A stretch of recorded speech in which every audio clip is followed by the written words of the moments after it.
Dans un but de bien faire mon travail, je me devais d'aller à la rencontre de Monsieur R et Monsieur C, car leur nom ressort énormément dans cette histoire et je ne peux pas citer des personnes autant de fois sans avoir leur version des faits. Avant de prendre contact avec Monsieur R, je me suis quand même renseigné sur le personnage. On dit de lui que c'est un homme d'un certain âge avec certains principes, c'est quelqu'un de l'ancienne école quoi. On dit aussi que c'est quelqu'un qui ne rigole pas avec les affaires.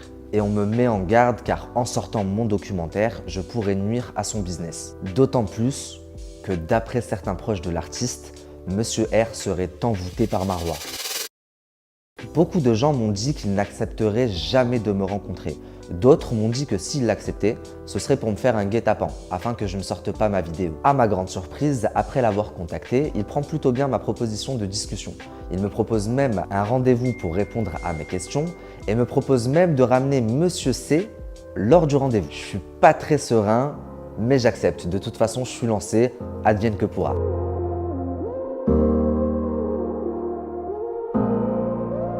Don't got no heart, I got an icebox. Brand new roller, swap out the G-Shock. Moving slowly, I know the street hot. No more double, go ahead a detox. Arrivé sur place, il me propose à boire et enchaîne en me disant « Donc c'est toi que je dois découper ?» Donc c'est toi qu'on doit découper en deux. Je crois. Il ne faut pas m'en vouloir, moi je fais mon travail. Bah oui. Je fais mon travail et je le fais plutôt bien, tu vois. Travail qui va mener. Ah bah ça m'a mené où je suis aujourd'hui. Parce qu'après réflexion en fait, je te rends bien compte, je pense que c'est pas bête que tout pue sa grand-mère. Moi je suis bête et discipliné en fait dans la vie. Il y a des logiques.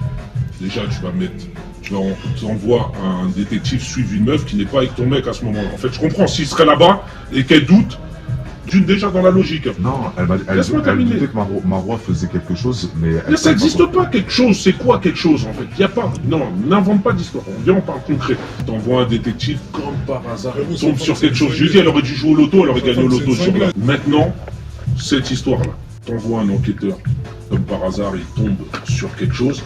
Maintenant, je veux juste que tu m'expliques elle est où la logique. Il les a pistés, hein. Il les a suivis partout. Parce que je me rappelle, j'étais avec l'artiste à ce moment-là. Photo au karting, photo à l'after room, photo au resto, photo chez sa grand-mère. Moi j'étais là à l'époque avec le détective dans la chambre. Je lui dis mais explique-moi un truc en fait. Je lui dis tu les as suivis partout. Parce que quand il raconte l'histoire, je te dis on l'a suivi, truc. Et à un moment, pas là, je me suis dit il y a quelque chose. Ok super, il n'y a pas de problème. Donc tu as filmé leur grand-mère en soirée, leur truc partout. Et au moment où tu te dis, bam, le sorcier, le truc intéressant, tu le filmes pas. Il n'y a pas la rencontre, il n'y a pas de photo, il n'y a pas de vidéo, il n'y a rien. Faut arrêter de se foutre de la gueule du monde en fait. T'es un enquêteur, frérot. T'as vu, tu me filmes pas. Au moment où tu vois, soi-disant, le seul truc qui peut lui porter préjudice, tu l'as pas filmé. Qu'est-ce qu'il a? Il avait plus de batterie, cet enfant de p***. Non mais expliquez-moi en fait.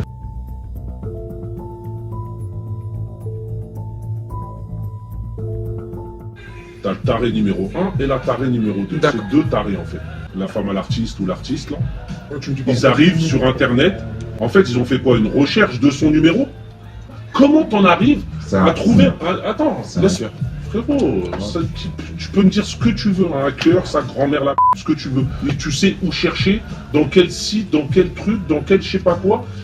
Rechercher pour voir s'il y a un numéro. Mais comment l'idée peut te venir de chercher ça en fait?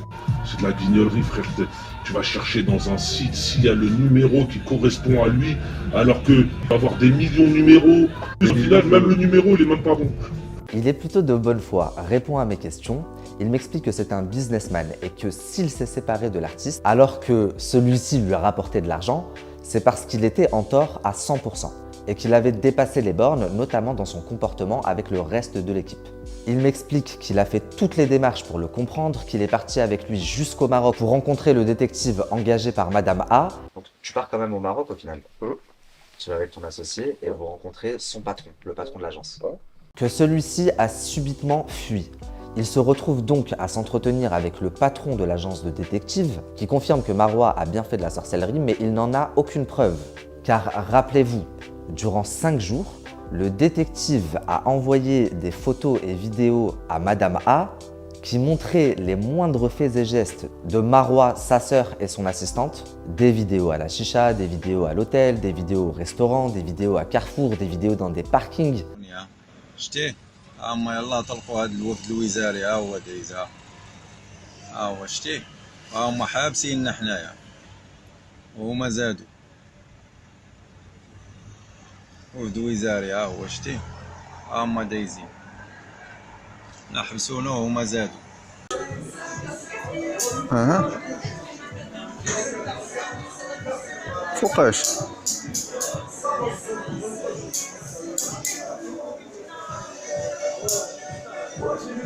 مع الطوموبيل. احنا هنا في لاكاب، هاد المنطقة في كيليز فيها لاكاب. انا نزلت لاكاب حادي الطوموبيل والصديق ديالي راه الفوق. المهم خفنا راك عارف، بما انا في لاكاب دابا يا حادي الطوموبيل ها هي، والصديق هما تيتقداو شي حاجة الفوق وصافي راه الصديق ديالي مقابلهم. Mais comme par hasard, quand ils sont avec le sorcier, il n'y a aucune photo, ni aucune vidéo. Ils ont en leur possession seulement un enregistrement audio où le détective s'entretient avec le sorcier. وعليكم السلام. سي محجوب لاباس؟ بخير سيدي. هاني خويا بخير. الحمد لله الله يبارك فيك. احوال؟ الله يبارك فيك يا حبيبي. شوف غادي نهضر معك وتعرفني انا ياك الثقه التامه، عارفني من ادي كتب شي حاجه. تفضل. هادوك الناس اللي جاو عندك البارح بغيت نعرف الناس اللي جاو كيهضروا بالفرنساويه، اللي يهضروا بالفرنسيه هذوك وي. واش جاو البنات والولد، ولا جات غير البنات بوحدهم، ولا جا الولد بوحدو، ولا شكون اللي جا؟ جاو البنات والولد معاهم. هكاك. ولي من وعلى اساس جاو لمن باغيين يخدموا؟ كاين شي جابوا شي مسائل ديالهم، شي تصاور ديال شي بنت وشي كذا بحال هكا، خدموا فيهم صور ديالهم ومشاو. والسميه اللي من باغيين يخدموا؟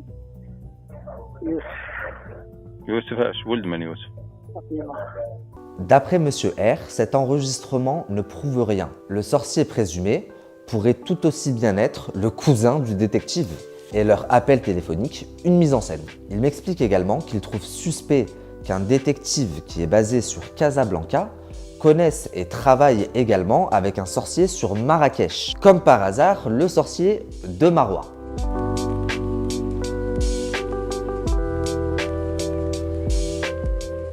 De plus, rappelez-vous, le patron de l'agence avait organisé un rendez-vous avec le sorcier directement.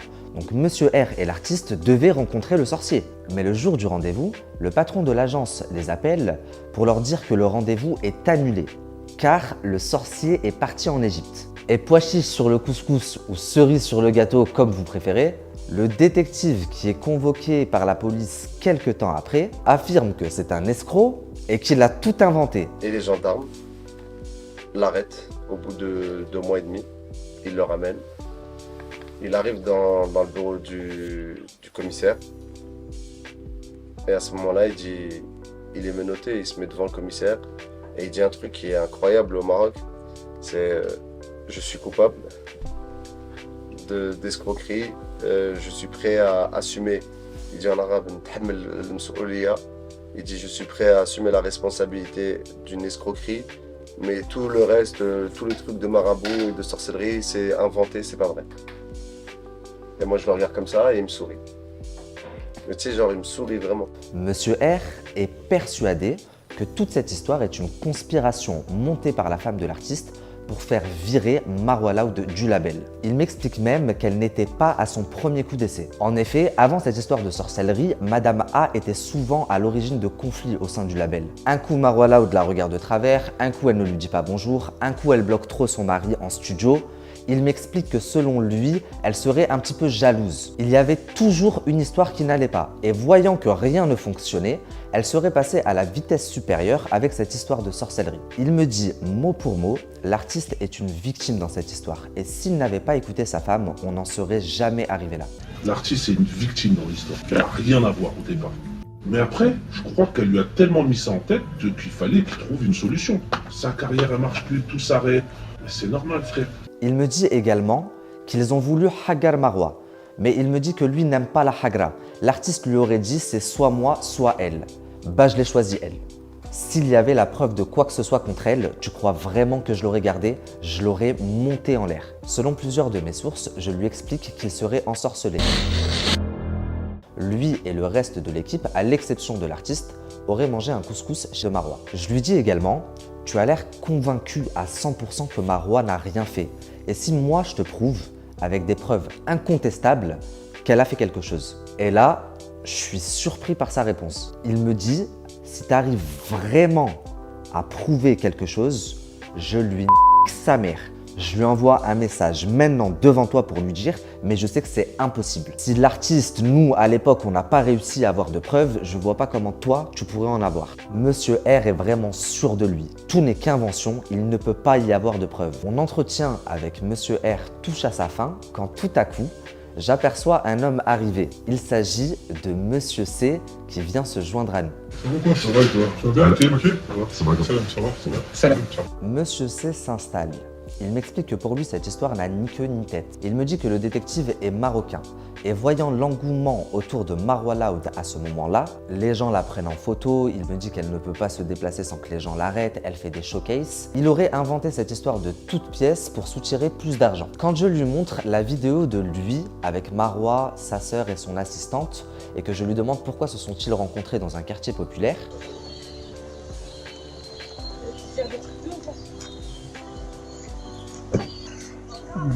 مسألك ليش عنده علاش كديروا لي معاك سميتو خوتك علاش il est abasourdi et choqué par ce que je dis. Il m'explique que dans la vidéo, ils sont juste devant un grand hôtel à Marrakech, en plein centre-ville, et qui s'avère être l'hôtel de Marwa Loud. Ouais, c'est l'afterroom. C'est l'hôtel. Tu vois, c'est bon l'hôtel, hein. Quartier pauvre. Tu sais, pour bien, Zama, genre, on est dans un quartier. Parce que quartier pauvre, ça veut dire quoi? Zama, il y a un lopri là-bas, dans un quartier pauvre, il est parti voir une vieille dame. On était devant l'hôtel, frère. C'est la seule fois où je suis là. Je suis en famille avec mes enfants. Mes enfants, ils viennent voir Marwa. Avec ma femme et mes enfants.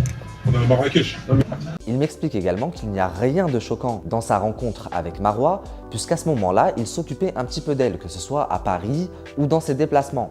Il me dit qu'il était également accompagné de ses enfants et que ses enfants étaient fans de Marwa. Il me dit qu'il trouve bizarre qu'il y ait une vidéo de lui et Marwa devant l'hôtel, mais pas de vidéo de lui et Marwa chez le sorcier, puisque apparemment le détective les a suivis. Concernant l'agression de l'artiste, il confirme être l'auteur de son agression. Mais il m'explique qu'en aucun cas, ils l'ont pris à plusieurs.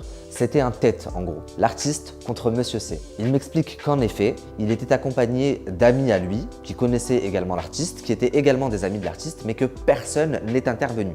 Et pour finir, il me dit que s'ils se sont battus, c'est parce que l'artiste lui avait gravement manqué de respect. Quand je lui demande quel est ce manque de respect, Monsieur C me répond que depuis des années maintenant, il prend soin de l'artiste, il s'occupe de lui, règle ses litiges, règle ses problèmes, qu'une semaine ou quelques semaines avant ça, il s'est encore déplacé pour régler un très gros litige qu'il avait. Moi, je lui avais le cul, je lui payais ses cigarettes, donc après, pour qu'il me dise efface ton numéro, c'est pas comme il a envie. Donc c'est pour ça que j'ai mal pris le truc. Je dis, t'as un fou, toi, truc. Sans que tu me dises, en fait. C'est comme si un mec, t'as un contentieux avec lui, tu lui expliques pas, tu dis, vas-y, trace ta route.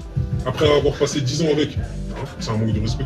Et que même son appartement, c'est grâce à lui qu'il l'avait obtenu. Que Monsieur C était le garant de leur appart. Et que toute cette histoire part d'une histoire de loyer impayé. Monsieur C aurait écrit à l'artiste en lui demandant de régler 3 ou 4 mensualités que celui-ci devait. Il me dit que l'artiste n'avait pas de problème d'argent à ce moment-là, mais que, étant très occupé, il ne le faisait pas forcément. Et donc le propriétaire écrivait constamment à Monsieur C pour que l'artiste règle son loyer. L'artiste lui répond, dis au propriétaire de m'appeler et toi supprime mon numéro.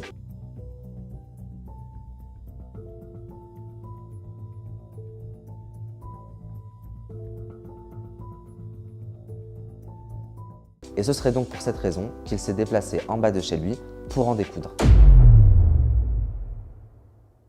Mon rendez-vous touche à sa fin et je vous avoue que toutes les réflexions de Monsieur R et Monsieur C résonnent en moi. D'autant plus que j'ai moi-même relevé une ou deux incohérences rapportées par Madame A, la femme de l'artiste. Cette dernière m'avait expliqué avoir contacté le détective de manière totalement anonyme. Elle m'explique que même les paiements sont faits en anonyme, qu'il n'est au courant de rien. Il ne sait pas qui est son mari, il ne sait pas pourquoi il doit suivre Marwa. Il a seulement en sa possession 3 photos et il doit suivre ces personnes à la trace, c'est tout. Elle m'appelle, elle me dit écoute, voilà, j'ai trouvé une société. Donc ils peuvent te mettre un mec à Marrakech, là je vais négocier avec eux. c'est 150 € la journée. Donc 150 €, tu lui dis qui doit suivre, qu'est-ce qu'il doit faire, et voilà. J'ai pris 4 jours au début, parce que je ne savais pas combien de temps il restait. J'ai pris 4 jours, j'ai envoyé l'argent dans l'anonymat total. C'est-à-dire le détective et l'agence ne savaient pas à qui ils avaient affaire. Ça, c'est les clés. Tu vois, c'est ça la première preuve. Voilà. Et la preuve, c'est ça la preuve. Parce que moi, il est clair que j'ai envoyé l'argent de l'anonymat. Ok. Donc là, j'ai envoyé. Ben, c'est pour ça. Et le détective, il est même lui, il est surveillé. Donc il ne peut pas mentir. Ok. Donc même lui, avec quelqu'un. Il ne sait même pas à qui il a affaire déjà. Il ne sait pas à qui il a affaire. Et t'as envoyé quelqu'un surveiller le détective. Voilà. Parce que je ne veux pas que le détective lui ment, même si ça m'a coûté que 1 250 € toute cette histoire. Ça veut dire que le détective privé. Ouais. Le détective privé. Il ne sait absolument à qui il a pas affaire. à qui il a affaire. Parce que déjà, c'est ça la clé du truc. Or, dans le premier épisode, dans l'appel téléphonique du détective et du sorcier, le premier appel, on voit clairement que le détective en sait beaucoup plus. Le détective dit au sorcier que la jeune fille qui est venue le voir veut voler le mari de sa cliente, qui a des enfants, etc. Donc ça ne concorde pas avec ce qu'elle m'a dit, à savoir qu'elle avait gardé son anonymat complet et que le détective n'avait aucune connaissance de qui elle était, de son histoire ou de quoi que ce soit. يوسف اش ولد من يوسف لا ولا خاصك تعرف المعني بالارا هاد السيد هذاك السيد اللي خدام عليه راه ما كيعنيها والو السيد راه مزوج راه بولادو وباغا تاخذ السيد على مراته راه مزوج وبولادو وباغا تاخذو على مراته اصاحبي السيد راه مزوج وعنده مراته وباغا تشدو على مراته. Dans l'enregistrement, quand le sorcier dit au détective que les travaux qu'il est en train d'entreprendre sont contre un certain Youssef, fils de Fatima, le détective lui demande d'arrêter car c'est le mari de sa cliente. Donc il savait que sa cliente était la femme de l'artiste.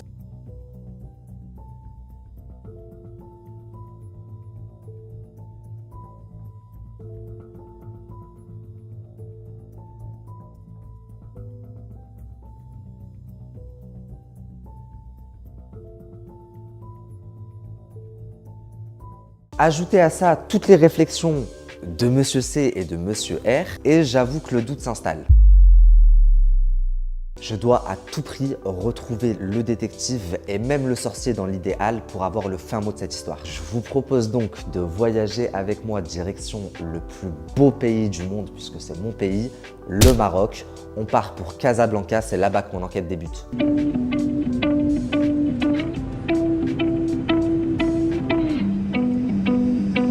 She said that she hate me, I hate me too. I can always tell when you're lying, girl, you're see-through. All these miles away, yeah, I just wanna see you. Baby, give me good face, she hit me like seafood. Remember when I saw you, hi, it's nice to meet you. No, my old girl salty, she just wanna be you. I'm a dog, no Maltese, I don't wanna leave you. Once you're right here, I just don't wanna mistreat you, no. Cause I've been a douchebag before, baby girl. Arrivé sur Casa, en tapant le nom de l'agence de détective sur internet, on tombe rapidement sur une adresse précise.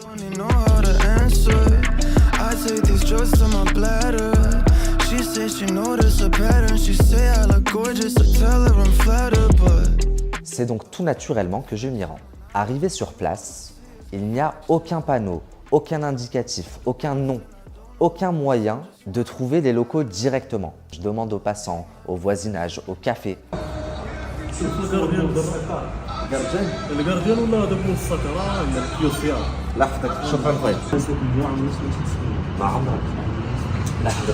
Et personne n'a jamais entendu parler d'une agence de détective qui serait basée dans les parages. Un jeune homme que j'ai interrogé un peu plus tôt revient vers moi. Il m'explique que juste en haut de chez lui, au dernier étage, il y a des bureaux avec un homme assez âgé qui y travaille, mais que cet homme n'est pas très souvent sur place. Il me dit qu'il ignore si c'est une agence de détective privée, mais qu'en tous les cas, ce n'est pas un lieu d'habitation et qu'il y a de temps à autre des gens qui y viennent. Ça ne coûte rien d'aller vérifier. Bureau d'âge, je sais pas. Merci mon frère. Bien entendu, je monte, je toque, je sonne, je toque, personne ne répond. Les locaux ont l'air vides. Je décide donc d'appeler Madame A, car je le rappelle, c'est elle qui a embauché le détective et c'est elle qui a fait appel à l'agence. Je lui explique la situation, que mes équipes et moi-même galérons un petit peu à trouver l'agence, que le numéro donné sur internet n'est pas bon, personne ne répond. Madame A avait été aidée d'une copine qui vivait au Maroc pour démarcher l'agence de détective. Donc elle me dit « Ne t'inquiète pas, je t'envoie ma copine, elle va te mener directement là-bas. » J'attends 1 heure, 2 heures, 3 heures, 1 journée, 2 journées, 3 journées. Puis je vous avoue que je n'ai plus eu de retour de Madame A pendant à peu près 10 jours, bien 10 jours.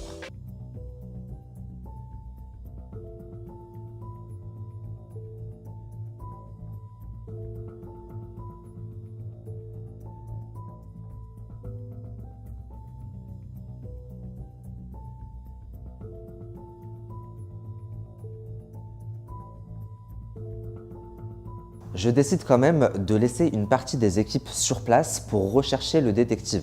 En tout, ils y resteront 4 jours. Et moi, en attendant, je pars à la recherche du sorcier, le fameux Brahim Dermoussi, alias Mahjoub. On me conseille fortement de me rendre dans une île appelée Sidi Abdelrahman, une île où beaucoup de sorciers puissants iraient se recueillir, travailler, etc. On m'explique que si ce Brahim Dermoussi est vraiment puissant et qu'il travaille avec des personnes sur Casablanca, il est fort probable que je le trouve dans cette île ou que du moins j'y trouve quelqu'un qui le connaisse. Je me rends donc sur l'île.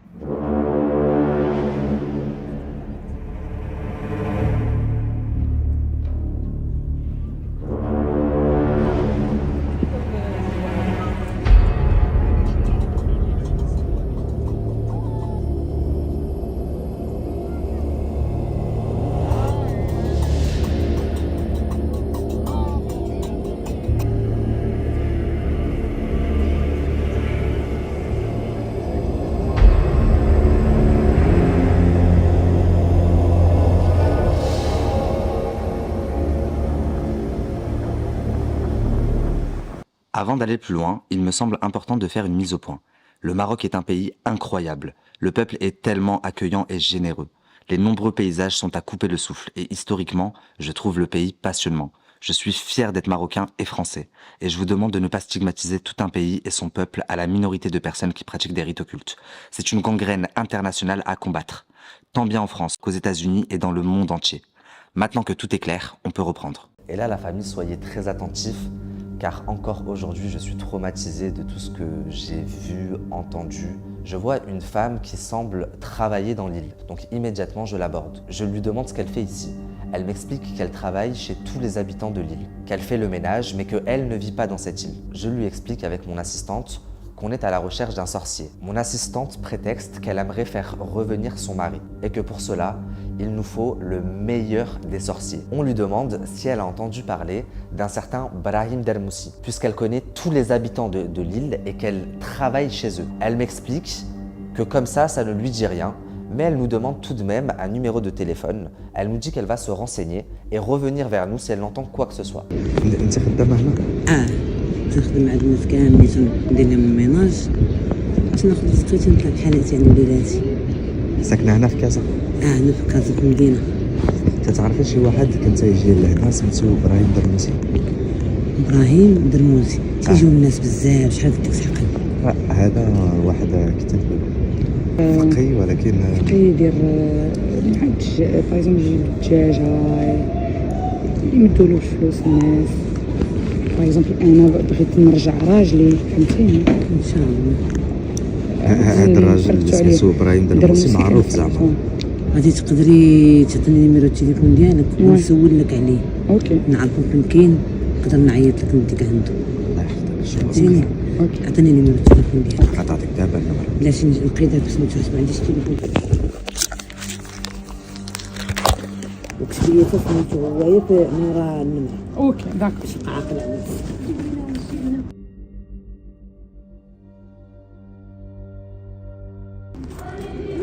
اجي نشوفو عند السيد. خالتك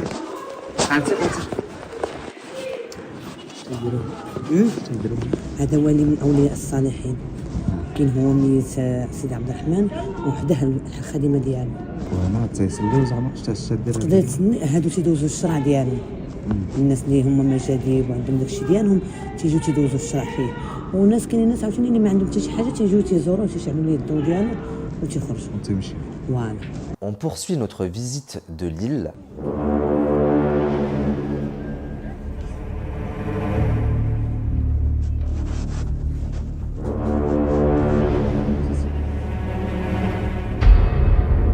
Quand tout à coup, une femme nous aborde. Je vous avoue que la femme me fait un peu flipper. Vous savez, la famille, elle a des yeux un peu translucides. Elle me demande si je souhaite rentrer dans la pièce qui est située juste derrière moi.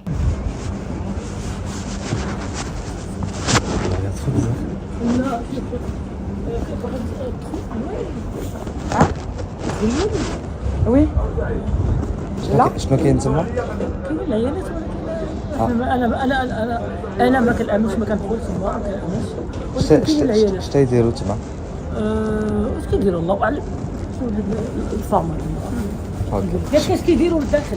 ها اش قال لك هذا انت مراكي؟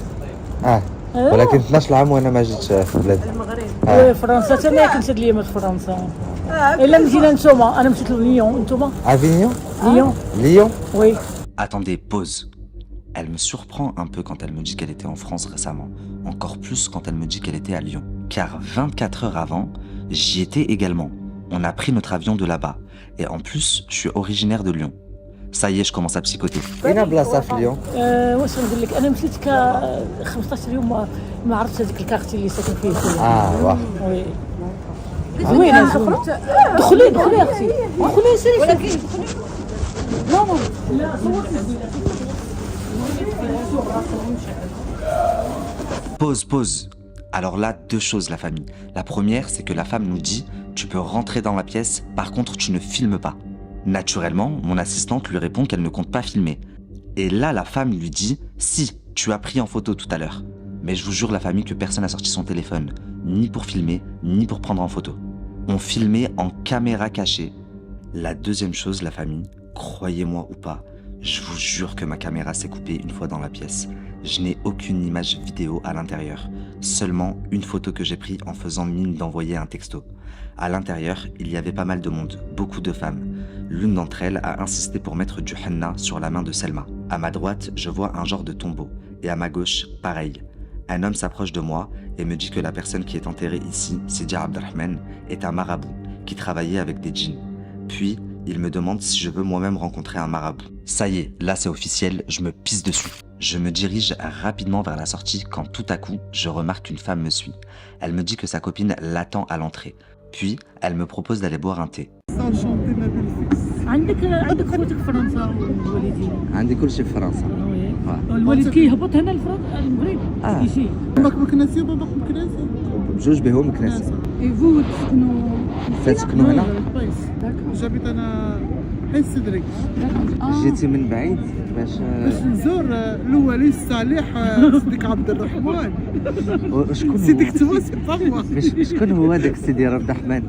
شكون قال لك عبد الرحمن؟ هو ولي صالح من اولياء الله الصالحين، كان يتعبد، كان كيصلي وكيعبد الله في هذا غديفه. لا هذاك الولد قال لي كنت يخدم مع جنون. لا ماشي كان كيخدم مع جنون، غادي تشوف الوالد قال لي كيخدم مع جنون. بسم الله الرحمن الرحيم. هذاك الولد اللي كان داخل هذاك الشيء اللي قال. نو غادي تشوف قال هذاك شوف هذاك الداخل ما سمعتيش منه. هذا كيوسخو لا شوف راه كان داخل. هذا ولي صالح كان كيتعبد الله. سافون كيعبد الله، فهمتي؟ كيصلي. كاين انت تما عند اولياء الله الصالحين في الجزائر. اش فيه من اولياء الصالح؟ ماشي مغابو بحال قال هذا. كومون دير مغابو ما فهمتهاش، خصني نشيرشها في جوجل. جو شيرش في جوجل. شكرا. كلهم مسمن. خذي كل هذا المسمن كاع تبقى في فرنسا. كل مسمن. لا تقولي. لا صبر صافي بركه. ديري ريجيم انا. ديري ريجيم. الله اكبر نجيب والله كولي اختي كولي انا باغي ناكل ولكن بالي فيه الفرص بزاف ماشي ما ديريش بالقمح تا واحد ما عرفتي ياكل القمح عرفتي القمح قولوا اللحمه تعطل كولي واخا شويه جيت بوتي يا امتي والله انا كل نعمه الله زوينه هنا المغرب زوين زوين مشيتيش لمراكش مشيت لا مشيتش لمرلة هاد البلاصه كي سميتها سيدي عبد الرحمن Je parie que vous n'avez rien remarqué. J'ai dû regarder la vidéo 10 fois avant de m'en apercevoir. Si vous retournez en arrière, vous allez voir que tout au long de la conversation, la femme ne boit pas son thé, elle fait semblant. Et je trouve également très étrange le fait de vouloir nous faire manger son msemen qui donne de la force à tout prix. علاش انت ما دخلتيش لداخل ما بغيتيش تدخلي باسكو je ne crois pas زعما Elle ne croit pas en ce monsieur là? En ce monsieur, oui. Ok. هي لا Attends, est-ce que croire en ce monsieur là, Oui, c'est pas du oui, shirk? on croit. C'est pas du shirk. Ah. Non. Non. On fait de la prière pour lui. Ouais. Oui. Le Dieu. كنطلب الله سبحانه وتعالى يتقبل الصلاة ديالو زعما يدوز فيها. عرفتي راه قال واطلب الله. قال لك الشرك بالله راه الشرك بالله. شوفي لا prière, tu vois. Bien sûr. اوكي. يحضرهم لانهم يتزوجوا لانهم يقدم الغناء. Ah, ils viennent, ils mettent des bougies et ils font des souhaits au rocher, au génie et tout.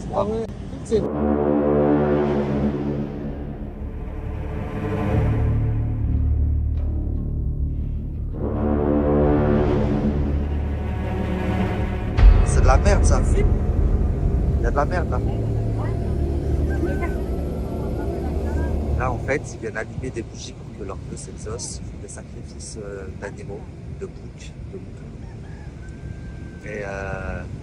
Et ils jettent des objets, j'ai vu jeter des bougies, enfin du sucre, tout, je pense toutes les abeilles. Ouais, la journée n'est pas très concluante. Je n'ai ni trouvé le sorcier, ni le détective. Néanmoins, j'ai laissé mon numéro à tout un tas de personnes et j'espère sincèrement qu'ils me rappelleront. En attendant, je file près de Meknès, dans une montagne intitulée Sidi Ali. On m'explique que je suis susceptible de trouver la personne que je cherche là-bas.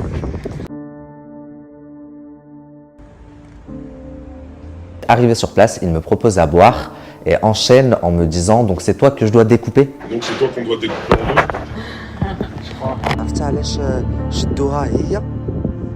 C'est le village de Naïma. C'est dans cette montagne que la petite Naïma elle a été retrouvée. Pourquoi il n'y a que des femmes qui vont se baigner là-bas? Parce que... Photo au karting, photo à l'afternoon, photo au resto, photo chez sa grand-mère. Donc tu as filmé leur grand-mère en soirée. Le seul truc qui peut lui porter préjudice, tu l'as pas filmé. Qu'est-ce qu'il a? Il avait plus de batterie, cet enfant.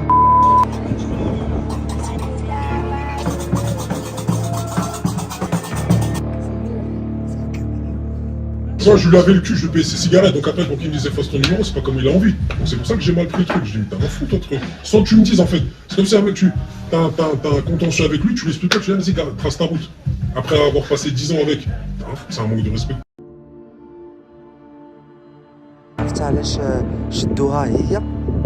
C'est le village de Naïma. Allah yarhama. C'est dans cette montagne que la petite Naïma elle a été retrouvée. Ah oui, c'est Pourquoi il n'y a que des femmes qui vont se baigner là-bas? Parce que...